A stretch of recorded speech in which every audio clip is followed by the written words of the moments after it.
ఈరోజు నా జీవితంలో ఇది మొదటి సంఘటన. పుట్టినరోజులు ఇవన్నీ చేసుకోవటం అలవాటు లేదు. కానీ ఈ రోజున మా శిష్యుడు రఘు నిన్న సాయంత్రం ఫోన్ చేసి, నేను మీ పుట్టినరోజు అని చెప్పేదానిక నాకు పుట్టినరోజు జరుపుకోవడం లేదు, అలవాటు లేదు కాబట్టి నేను మర్చిపోయినా, నేను జరుపుకోలే. అప్పటికే నేను బస్సులో ఉన్నా అక్కడికి కార్యక్రమానికి వెళ్ళడానికి. అయితే నేను రేపు చేద్దామయ్యా, ఇవాళ నేను వచ్చేటట్లేదు అంటే, లేదు సార్ ఈరోజు కావాల్సిందే అని చెప్పేసి మీ అందరికి కూడా చెప్పి మీ అందరినీ ఇక్కడికి మీరందరూ వచ్చి నన్ను ఆశీర్వదించినందుకు మీ అందరికీ ధన్యవాదాలు. ముఖ్యంగా నా జీవితంలో మొదటి నుంచి కూడా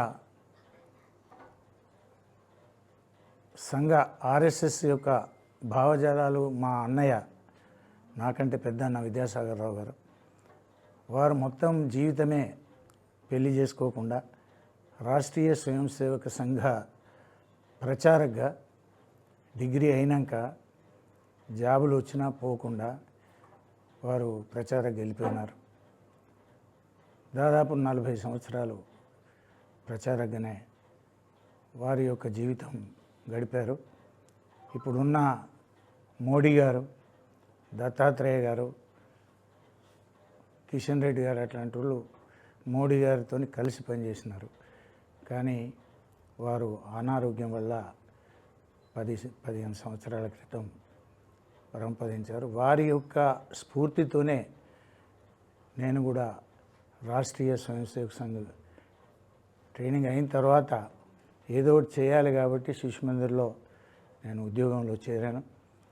37 సంవత్సరాలు అందులోనే ఆచార్యగా పనిచేశాను. ఇప్పటికి కూడా శిశు మందిరాలు, అంటే నా ఉద్దేశం ఏంటంటే, ఉద్యోగాలు వచ్చినాయి, 3 సార్లు వచ్చినాయి కానీ పోలేదు. విద్యార్థులను తయారు చేయాలి అనేది ఒక ఉద్దేశం. అంటే బయట స్కూళ్ళల్లో చేస్తే చేయరా అని కాదు, కానీ ఇక్కడ ఈ సంస్థాగతంగా చూస్తే మనం ఏదైతే అనుకున్నామో అది ఖచ్చితంగా చేయగలం. ప్రభుత్వ పాఠశాలల్లో మన స్వతంత్రం ఉండదు అనే ఉద్దేశంగా అట్లా అప్పుడు ఆ నిర్ణయం తీసుకోవడం జరిగింది. ఇప్పటి వరకు కూడా దేవుని దయ వల్ల మా పిల్లలు కూడా మంచి స్థితిలోనే ఉన్నారు. నాకు సంపాదించేంది అని చెప్పేసి మా శ్రీమతి గారు అంటూ ఉంటారు, ఏం సంపాదించడం మా గతి ఏంది అని. నేను అనుకున్నది ఒకటే ఏంటంటే, వాస్తవం ఆ విషయంలో నేను తప్పే చేసి ఉండొచ్చు, కానీ పిల్లలు సుఖంగా ఉండడం కోసమే మనం చేసేది. పిల్లలు దేవుని దయ వల్ల మంచి స్థాయిలో మంచిగా సుఖంగా ఒకరి మీద ఆధారపడకుండా ఉంటున్నారు. అది నాకు సంతోషం. మీలాంటి వాళ్ళ ముఖ్యంగా నాకు ఏంటంటే, నా శిష్యుల యొక్క బలమే నా బలం, అంతే తప్ప ఎవరైనా కలిసి నమస్కారం పెడితే టీచర్ అనేటోళ్ళకు అదే ఆనందం. కోట్లు కాదు, లక్షలు కాదు. కాబట్టి అలా ఎన్నో అనుభవాలు ఉన్నాయి. మీలాంటి వాళ్ళందరి యొక్క ఆత్మీయతే నాకు మీరు ఇచ్చినటువంటి దీవెనలు, దానికి నేను ఎల్లప్పుడూ కృతజ్ఞతగా ఉంటాను. మీ అందరి యొక్క ఆశీస్సులు నా పైన ఉంటాయని.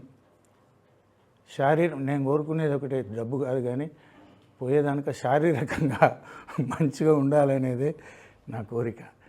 ఆరోగ్యంగా ఉంటే సరిపోతుంది. మీ అందరూ ఈరోజు వచ్చి ఈ విధంగా ఇక్కడ మరి నాకు ఈ కార్యక్రమం చేయడం, ముఖ్యంగా మిమ్మల్ని క్షమించమని అడుగుతున్నా, ఎందుకంటే ఇప్పటికే చాలా టైం అయింది.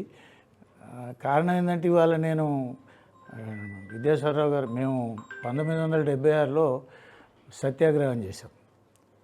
ఇందిరాగాంధీ ఎమర్జెన్సీ డిక్లేర్ చేసినప్పుడు 26 జనవరి 26వ తారీఖున విద్యాసాగరరావు గారు మేమంతా కలిసి 20 మంది పోలీస్ గ్రౌండ్లో సత్యాగ్రహం చేసినప్పుడు ఆ సందర్భాన్ని పురస్కరించుకొని వారు ఇవాళ ఏంటంటే వారు ఒక పుస్తకం రాశారు.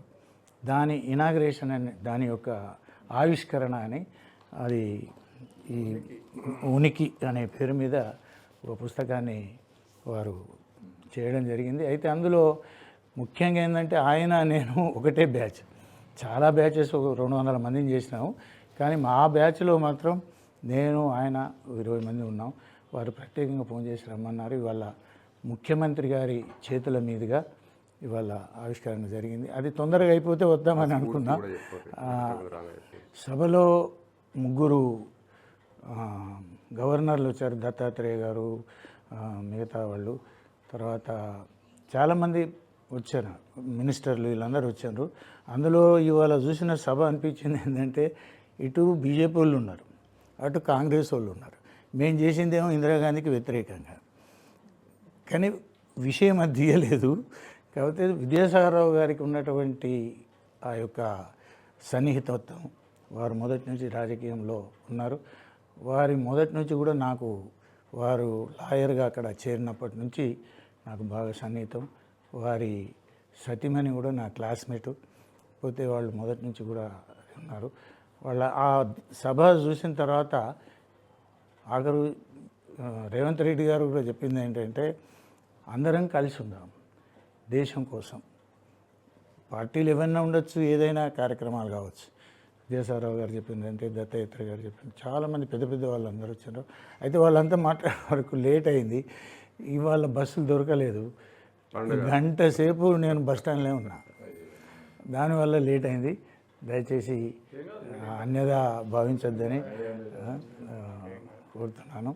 మా అన్నయ్య గారి యొక్క ఆశీస్సులే నాకు, వారు ఇచ్చిందే. వారు మొత్తం దేశం కోసమే త్యాగం చేశారు, మా కుటుంబంలో అందరూ కూడా. అందులో ముఖ్యంగా మా అమ్మగారు కూడా మొదటి నుంచి ఏ పని, ఇలాంటి పనులు చేస్తే గదెందుకురా నీ ఏం పనికి వస్తుందని ఎప్పుడు అనలేదు. ఏది చేసినా చెయ్యి, మంచి చెయ్యి అని చెప్పింది తప్ప మా అమ్మ ఆశీస్సులు నాకు ఉండాలని ఈ రోజున మీ అందరికీ ధన్యవాదాలు.